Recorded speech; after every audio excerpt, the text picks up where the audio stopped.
Well, welcome to another one of these updates. Um, we've been trying to tackle issues as they come up so as not to avoid, so as not to be caught up with the deluge of information that must be flowing your way from various sources. Because right now the news cycle is a busy one, and if we leave all of the issues for one press conference or one engagement with the press, I guess you will not be able to get our perspective on various issues as they unfold. So it was extremely pleasing this morning to look at the newspapers and see that the Kaichor News story, which is on the front page, where they showed the results of 17 boxes and the fraud that was committed in those 17 boxes by Mingo and his co-conspirators. They independently verified the data, and so all along the People's Progressive Party has been making this point and releasing quite a bit of information about not just the pattern of the rigging and what the recount is demonstrating, that clearly that there was inflation of APNU's votes and a reduction of PPP's vote.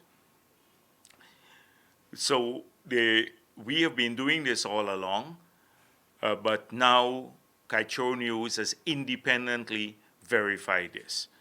And so in the 17 boxes that they spoke of, those of you who have not had a chance to read the article, and I would suggest that you read it, APNU's vote was inflated by 778. And the PPP lost in Mingo's declaration 331 votes. So clearly you see a pattern of rigging that took place. And now you understand why there has been a reluctance by APNU and by GCOM to release their statements of poll. The next big issue that the story confirmed, first of all, it confirmed that there was rigging. There was inflation of APNU's votes in Region 4. And secondly, it confirmed that the statements of poll that the PPP uploaded since March, we uploaded all of the 879 statements of poll for Region 4, that the recount is matching almost exactly those statements of poll. So the statements of recount are matching them. And that is what we've been saying a recount would prove, that we were right all along, that the statements of poll that we got from GCOM that we uploaded, so they're not PPP statements of poll, they were just in the possession of the People's Progressive Party, our counting agents, and received those on the night of the elections. That this has been proven now that the PPP uploaded the authentic statements of poll. So we plan to today release some additional data, because Kaichor News story covered 17 boxes.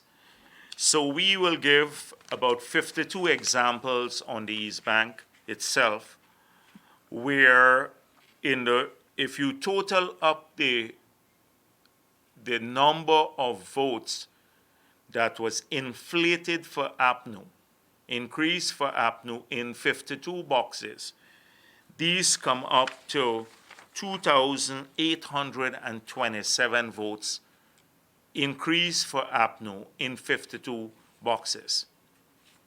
And a reduction in those 52 boxes of 718 votes for the People's Progressive Party.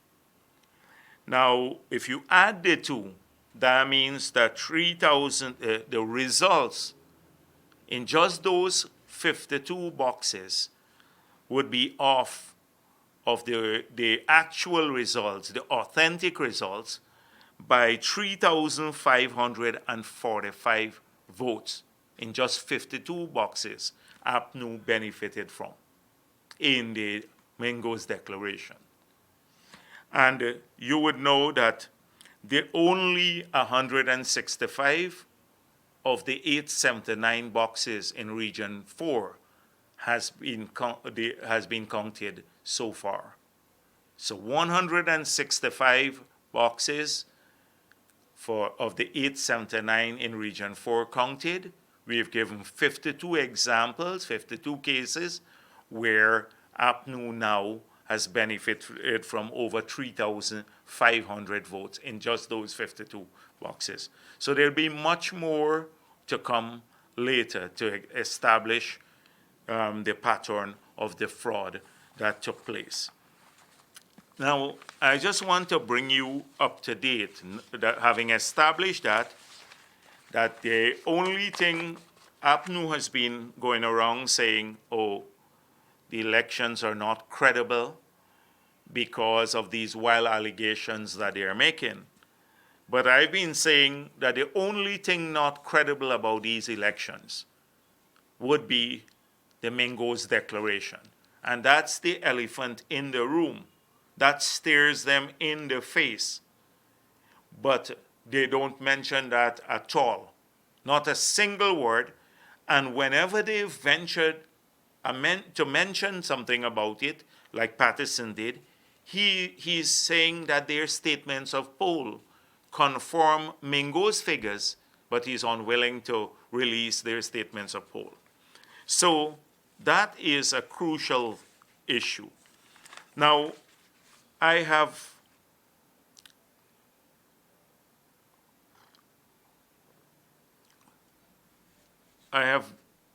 seen Mr. Vincent Alexander saying that the CARICOM team expressed some concern about the length of time that the activity is taking. And this has been a concern of all the political parties, the international observers, everyone concerned, with the exception of APNU. And so the CARICOM team, too, expressed that concern directly to Mr. Granger. He expressed, I was told that Mr. Granger expressed a desire to have them remain in the country throughout. We also are happy that the CARICOM team is here, and we're concerned that they may be frustrated because they've been here for quite a while. They were first told like 2 weeks, then 25 days, and now it would be extended if they only agree to 2 workstations, which is what they seem to have agreed to, then it would be extended for much longer. So I can understand the frustration of the team. I have no doubt that there are elements within APNU who would like the team to disappear, to go away. Because the CARICOM team there is a major safeguard. And so I'm happy that Mr. Granger said that he wants the team to remain. This morning, I called the Secretary General of CARICOM, and I thank him for the patience that they have expressed and the work of the team thus far. And I also share with him our desire to have the CARICOM team remain for the duration of the exercise. And if this means having a joint Mr. Granger writing the head of CARICOM, and I also can write the head of CARICOM to say that this is our mutual desire to have the team remain throughout. I'm not so sure that the riggers would be very happy with this, but we're taking Granger at his word, at the face value of his words, and if we both want the CARICOM team to remain, then we should be willing to approach the head of CARICOM and other leaders directly to ensure that this happens. We hope that the CARICOM team remains here, but we will still advocate for a return of the international observers. Now, clearly, Mr. Granger has owned this issue. He went out and he defended. He didn't allow the COVID task force to say, oh, we rejected them on the basis of the safety of Guyana. He himself said that, and he said he had nothing against the international observers or the Carter Center. So now that his government has approved just yesterday over 100 persons, mainly Guyanese, and I'm happy for them. I'm glad they're returning home once they go through the required protocol. All of our people who are stranded should be allowed to come home. They must all be allowed to come home, but they have to go through the safety protocol. But in this case, so now that just yesterday, they agreed to 100 persons coming in, flying into Ghana, he would have a very difficult time now justifying why they can't allow 4 international observers who are prepared to take the tests and follow the same protocol like the CARICOM team did, and the same protocol that many of those who are coming home will follow. So he is going to be in a serious bind now to explain this, because he has owned the issue. He has come out to defend it, and it was at his instance that the letter was written rejecting them. Now, clearly, the duplicity of the government's position on this matter will wend its way up to Washington. And in fact, we will point this out to the international community, that on one hand, you're saying we are concerned about the safety of Ghana, and then on the other hand, and we can't allow 4 persons to come in, and then allowing hundreds of others to come into the country. So clearly there is a political motive, in spite of him not saying so.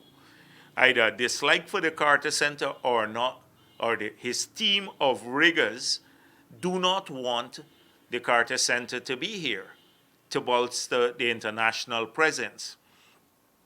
So I think it's a huge mistake on the part of Mr. Granger.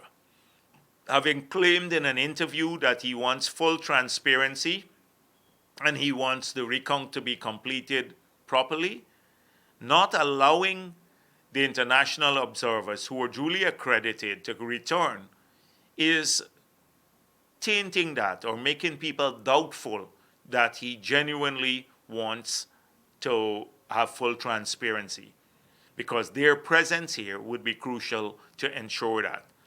Now, it must not go unnoticed that the people who signed the letter from both the Congress and the Senate calling for a return of the international observers and the Carter Center and the IRI advisors are very, very influential individuals in the legislative branch of the U.S. government.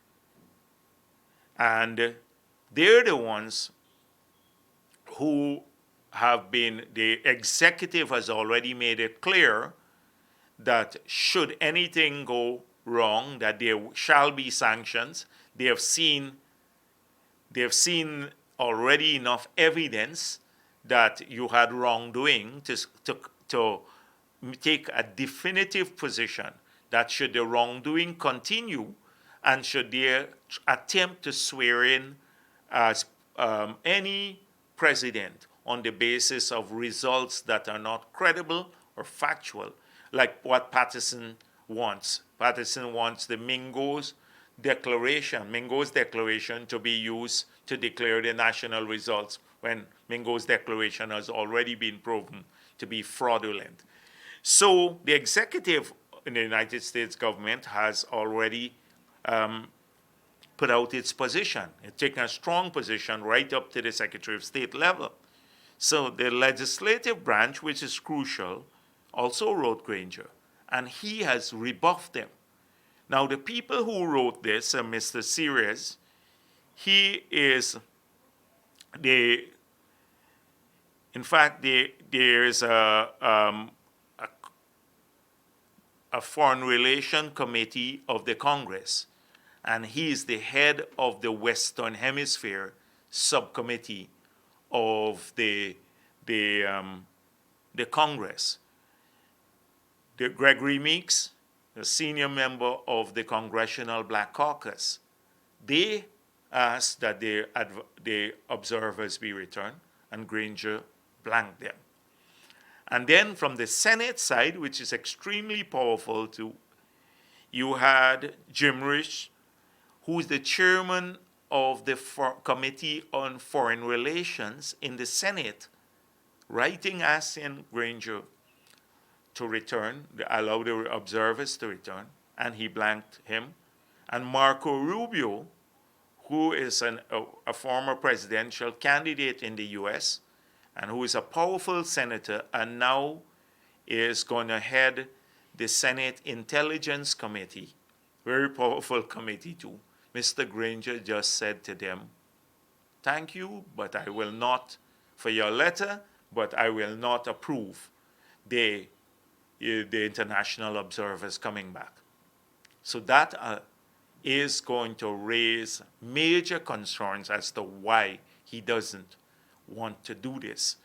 And the thing is that, as you know, he can't now claim it's for the safety of the country because we're afraid of contamination from COVID-19.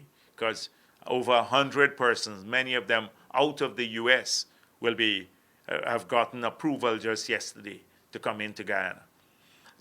So this is a major, major issue, and I'll ask President Granger to reconsider his decision, because he's acting outside of the ambit of the COVID task force, although that task force in itself is made up of partisans, and therefore I don't expect much from them, but to reconsider in the face of all that he said last night in his interview, he on Bench Cup, I think TV or radio,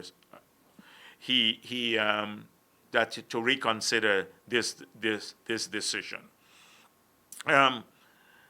As you know, would have noted, Mr. Granger also visited the convention center, and that caused a lot of concerns among many political parties.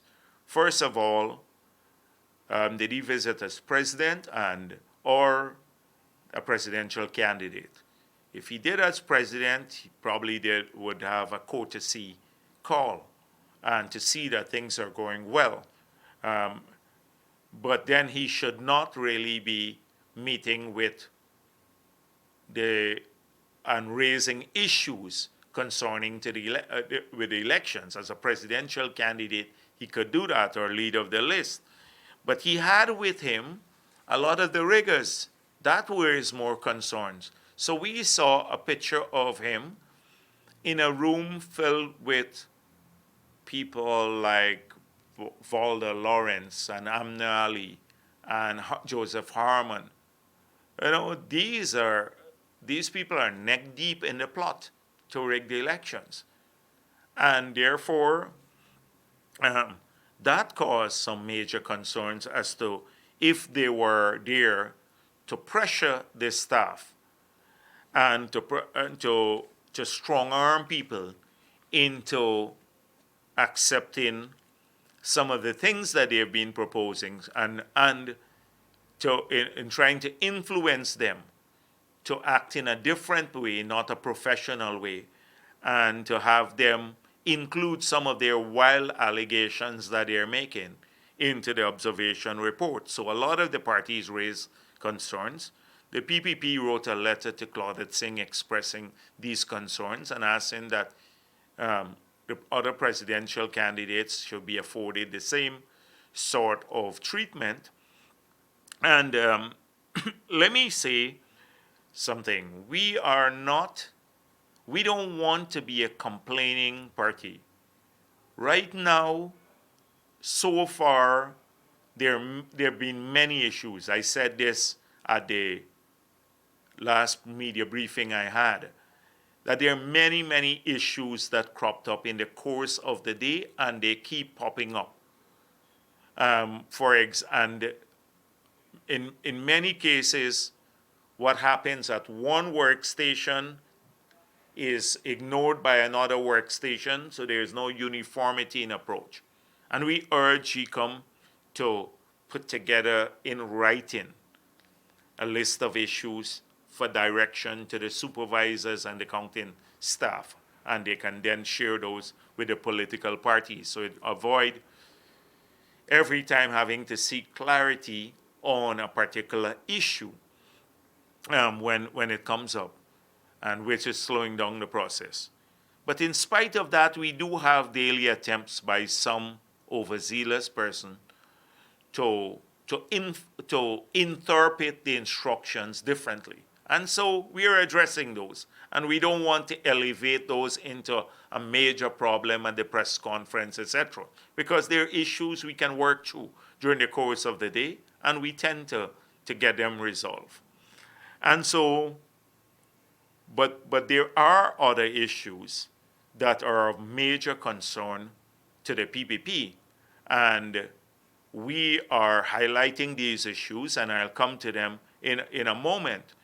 So far, we have been looking at staff assignment, the briefing patterns, who's conducting the briefing in the morning, because sometimes with the supervisors, sometimes we see individuals who we saw in that Ashman building acting strangely, conducting some briefings. So we examine these, we are very vigilant, we watch them. So these are daily issues. But I must be fair also that we have seen a serious attempt to be professional on the part of the staff thus far. And the majority of the staff. And I do not want to create the impression that we don't appreciate that issue, because we don't want to be a party that cries, as I said the last time, cries wolf on every little issue, because we have seen so far an attempt to resolve things, to move the process forward. The major problem so far is the pace of the recount and the deliberate attempt by APNU to slow this down, especially when some of the supervisors kowtow to APNU. And that the pace of the recount is a major, major concern. So we wrote Claudette Singh about that too. And we're very, very unhappy that it took 5 days for the COVID task force to give permission for 2 workstations when there is adequate room to have 6 workstations there. So this will put us way beyond the 25 days and could even jeopardize the CARICOM presence. And that is why we all have to make sure that the CARICOM team remains here, or CARICOM has a presence right up to the end of the exercise, because some people may just want, by delaying the process further, want them to exit, and all the observers and others to exit. So we're very, very concerned with the pace and the slot, and about the COVID task force seeming to control what is happening in there when they should not really be once the protocol is observed. So we'll be raising these concerns further. We thought that the additional 2 working stations that they put in place today would be assigned to Region 4. But for some strange, inexplicable reason, the chair decided that she would assign 1 to region 6 and 1 to Region 7.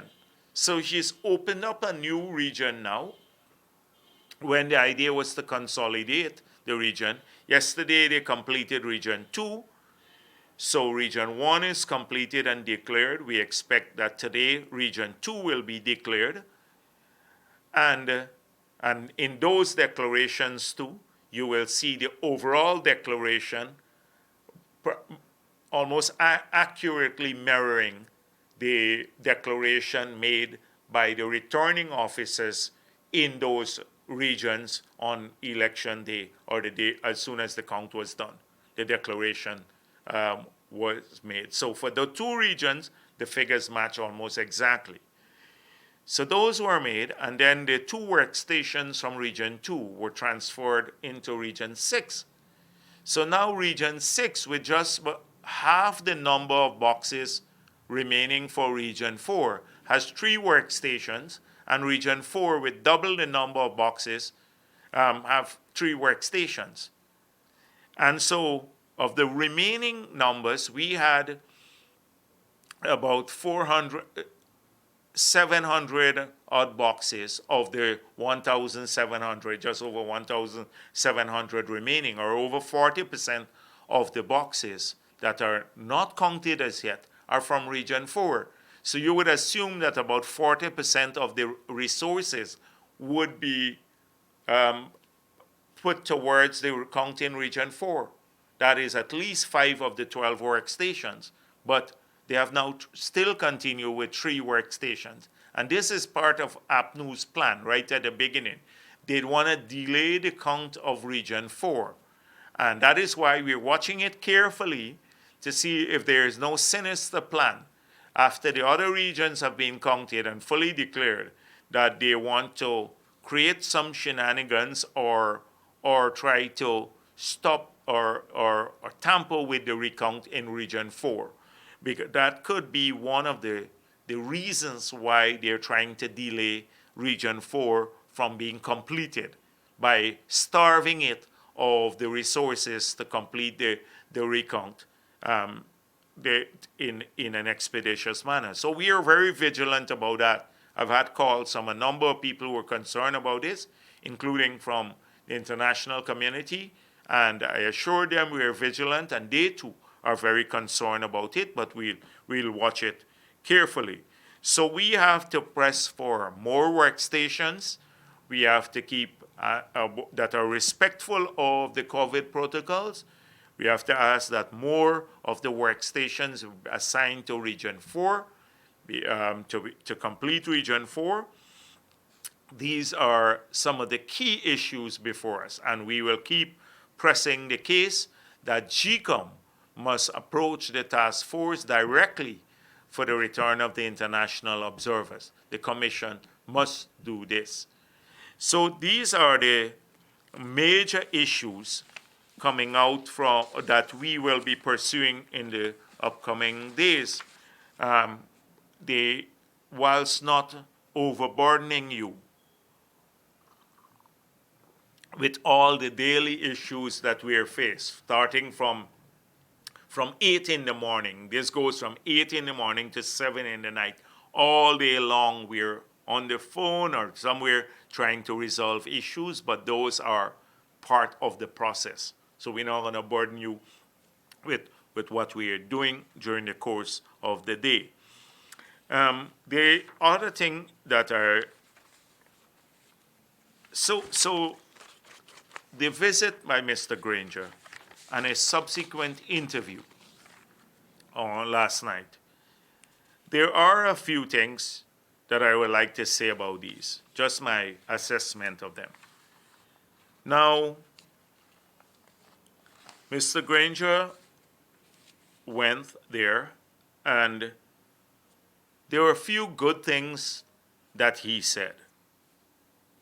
Now, you would recall that prior to that, the day before his visit, his Attorney General, Basil Williams, and Mr. Roysdale Ford, one of their candidates, in fact, the lawyer who tried for a little more, who tried to undermine Granger's recount, where that he agreed to with CARICOM, Granger and I, that the two of them said that the recount is illegal.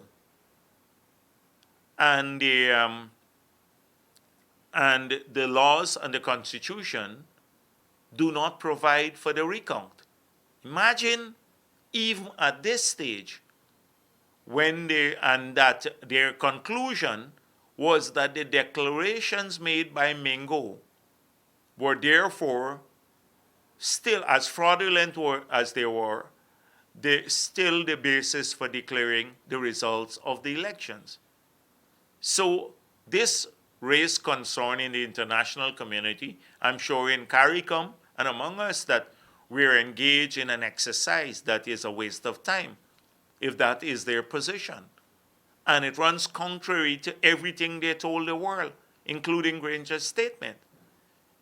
So Mr. Granger went, and at least he put that matter to rest, that the recount is legal and he will accept the declaration from the chair. He said any declaration. People are speculating about what that means, the word any declaration from the chair of GCOM, because I think nobody in their right sense would expect her, having seen the fraudulent Mingo declaration, to return to that. So I'm not going to analyze the word any here at this press conference, but at least he said, the recount, as far as I'm concerned, is legal, and he will accept the declaration made by GCOM. Now, immediately thereafter, Basil Williams said the recount is perfect, it's perfectly legal, it's provided for by the Constitution of Guyana, etc. But it just shows what we are dealing with, that there is a cabal, rigging cabal, made up, and they're rolling out all of the people, Basil Williams, Roysdale Ford. We have already talked about the others, the Christopher Jones and the others, Patterson, on a daily diet of misinformation and lies and outright total dishonesty. So the day before, he said, this recount is not legal. And that is in a legal view. And then after Granger pointed this out, that he agreed with it and he accepted it, Basil Williams now said, in a statement to the Chronicle, he said it is perfectly legal, the recount, and constitutional. And then blames Kaichor News for misquoting him, as though we are stupid. The people at Kaichor News and the reporters accurately reflected what he said.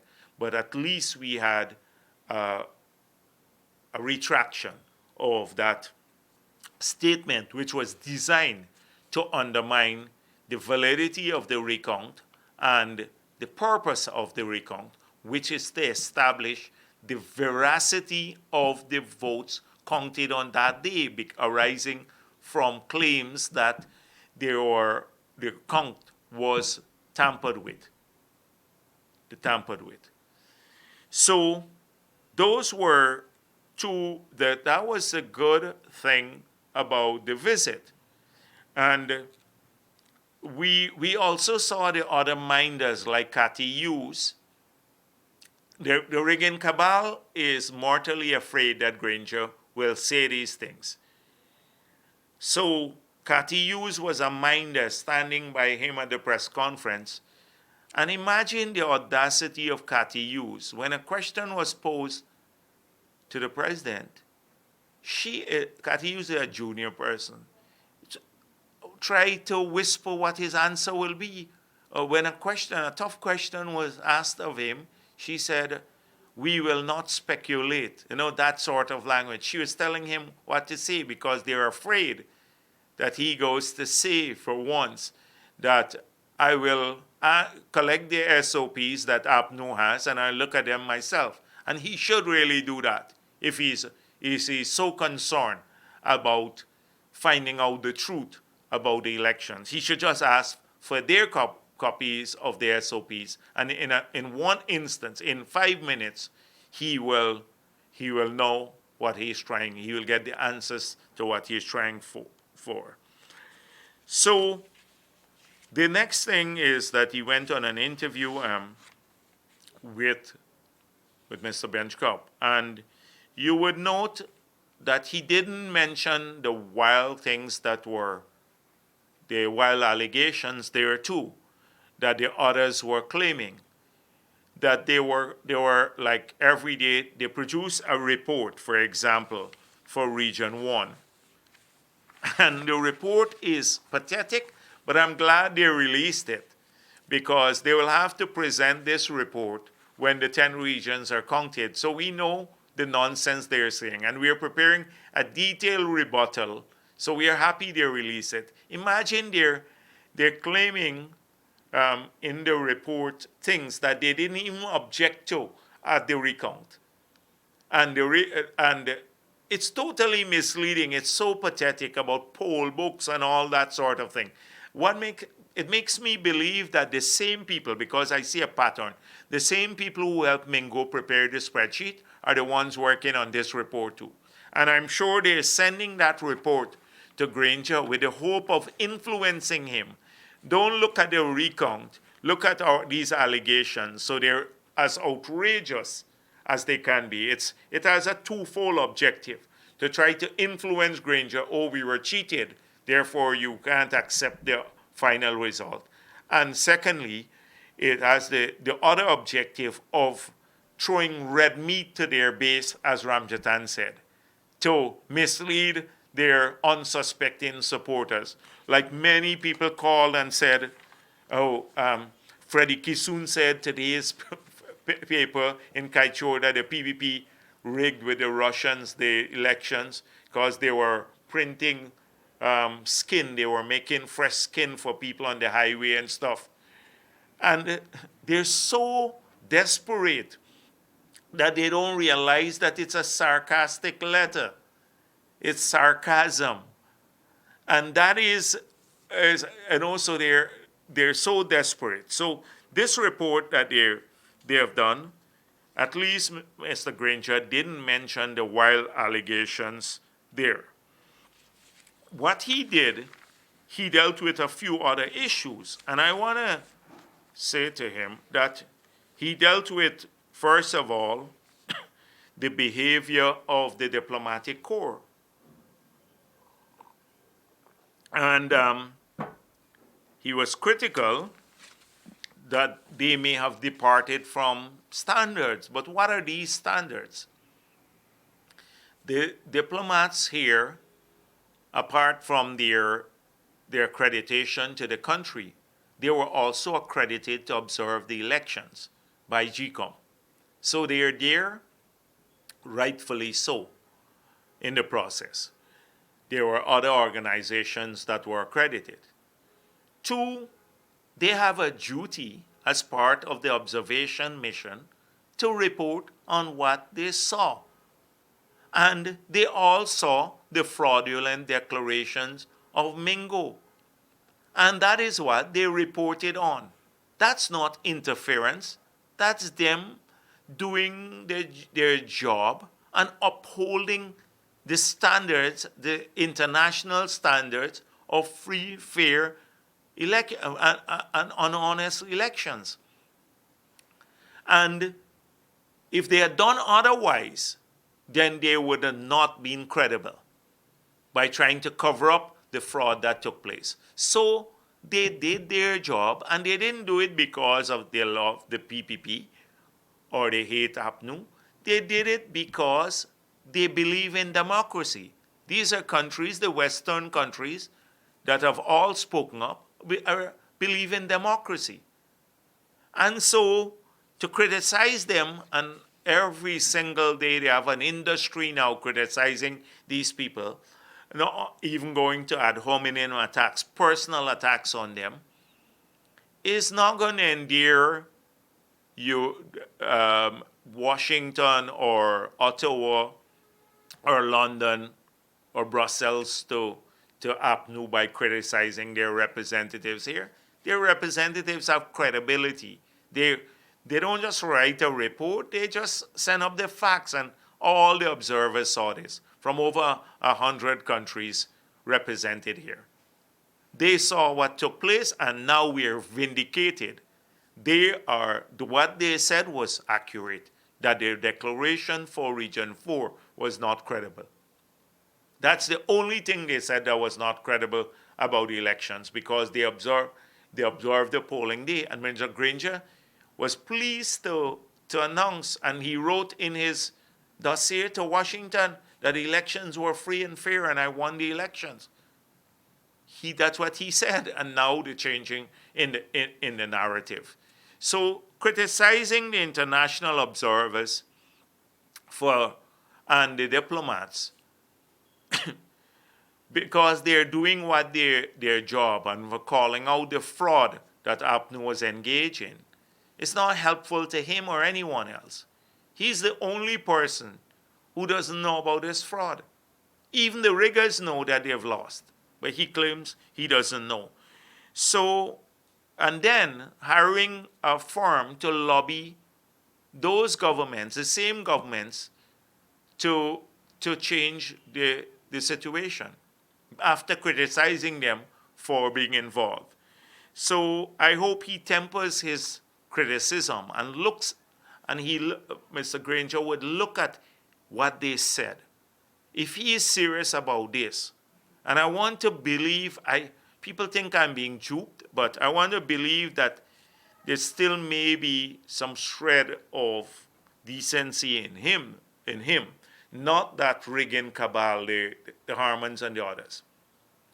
And therefore, he should look at what they all said, including the CARICOM observation team. And he should look at the evidence coming out. Look at the Kite Show News. Look at our documents. Ask them within. And you will see what they said and what everyone has been saying is accurate. The only thing that it has not been accurate is the reports and that Harman and Valda and the other riggers are being given to him. If he really wants to look into this matter and he's serious about it. Mr. Granger spoke about sanctions. And he said, my government has done nothing wrong. And I do not think those sanctions would be justified. If it is shown that my government has behaved legally and the election process was a legitimate one and that it satisfies international norms. So he has one opportunity to prove that. That is the recount. But his people are trying to undermine even the recount. Because clearly he can't say that nothing was done wrong with the Mingo Declaration. So the recount is the only chance to avoid the sanction. And he says that there must be evidence. I saw DPI putting out a release that the sanctions, which says sanctions are bad for the country and there must be evidence before sanctions are applied. Well, Mr. Granger advocated for sanctions in 2014 when Mr. Ramatar had prorogued the parliament. And he, at that time, said it would cripple the country, and he repeats it. So he's very much aware about sanctions on the country and personal sanctions. But he says there must be evidence of wrongdoing. So look at first evidence, Mingo. We have all the evidence in the world that Mingo's spreadsheet was fraudulent. Up to now, GCOM has not released that spreadsheet. Why don't they just release it? If Mingo made a declaration, he had to add numbers for all the boxes. Why not release to the public his his spreadsheet that he added down. And then we'll see whether they match the recount or not, or the SOPs. And they haven't released the SOPs. So Mingo's, that's evidence of fraud. So sanctions can be applied on that basis. They wanted to swear him in. 3 times they tried to swear him in on the basis of these fraudulent results. Luckily, he didn't agree to that. And GCOM didn't make that declaration. And we fought for and got the recount. Or else by now, there would have been sanctions already. So evidence about that. And then evidence that is, he could argue that Mingo was a staff of GCOM. So his government, his party had nothing to do with it. So in case there is sanction, it must go against Mingo himself. I think that is what he is getting at, that he was not aware of it. But he has to take responsibility for it because he is president and he is the head of that party. And so how come they are not involved when Harman and Patterson are defending Mingo's declaration? Harman was upset when Bruce Golding spoke about Mingo's declaration. So they own the dog. They've owned the dog, the Mingo, in this case. So they are part of it, and they have to take responsibility.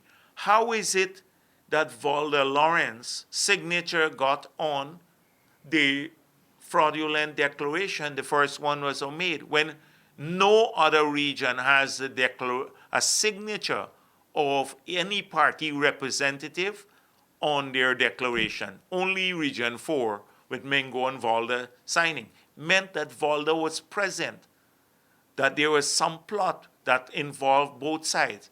How is it that in each of these cases, in Mingo's inflation of the result, they're all, or changing the result, he inflated only for APNU and decreased for PPP? Is that not evidence of complicity? So there is, if he is saying he is not involved directly, then he needs to shut down the people who are still part of it there, who are trying still to undermine the process. So so that point about him saying, oh, sanctions are bad for the country, but there must be evidence of wrongdoing. Well, there has been evidence of wrongdoing. But we are saying, let's move forward. Let's look to the future. Let's get this recount done. Let the legitimate government be sworn in. Then there is no need to talk about sanctions. We can just move on.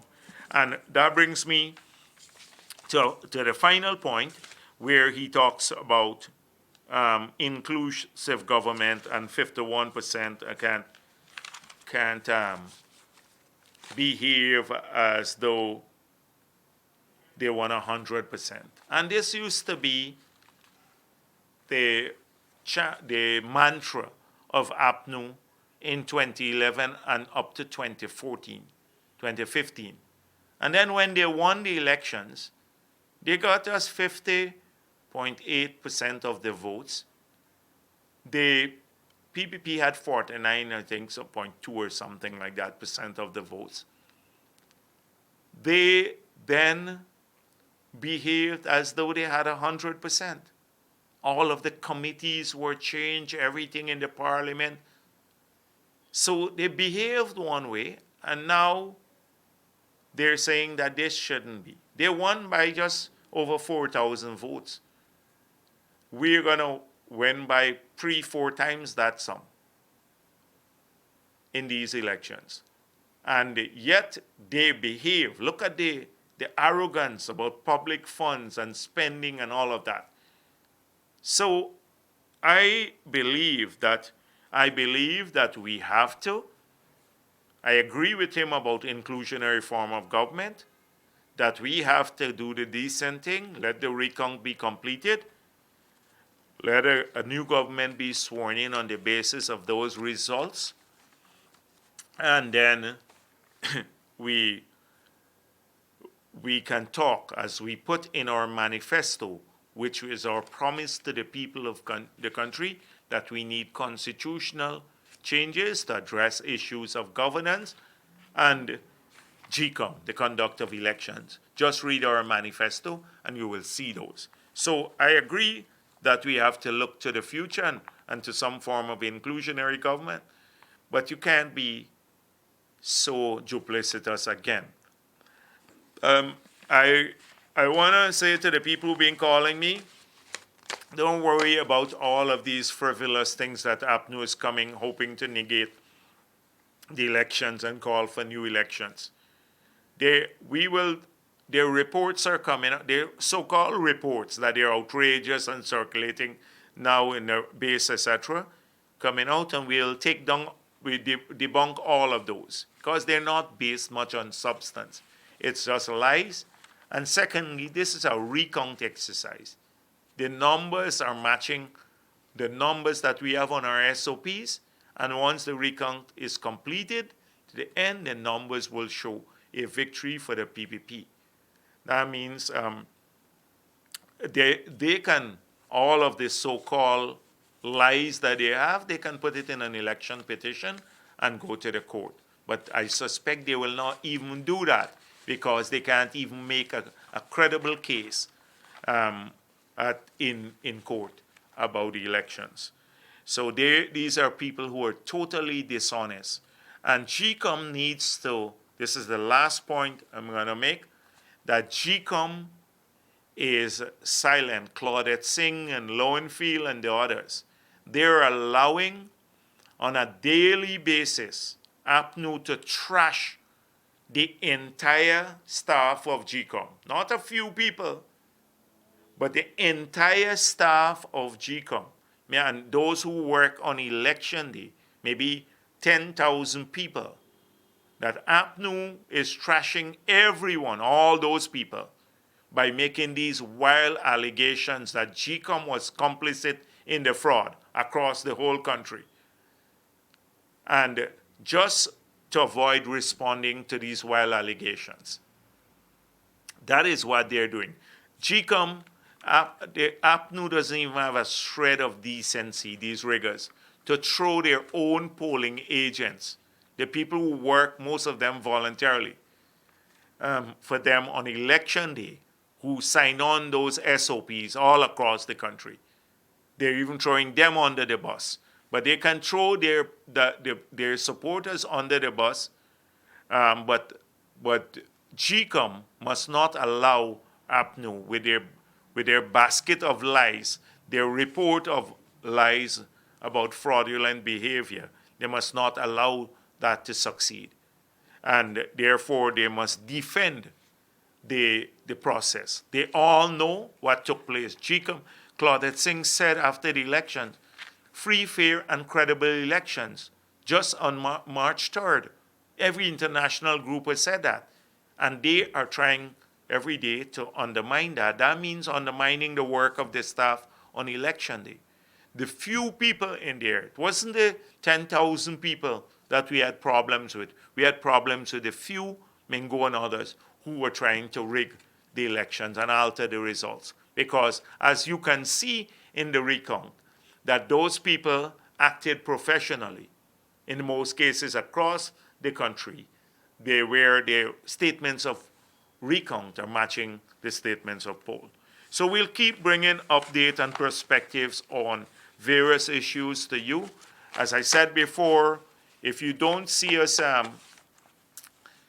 addressing every minor issue in the media, is because a lot of those issues can be resolved, and therefore we don't want to be seen as, complaining all the time about these matters. I've said to the people from our side who are going to the media, who speak for us, that they must ensure that we remain focused on the big issues and on the critical things. And those are the things that we're focused on. So thank you very much.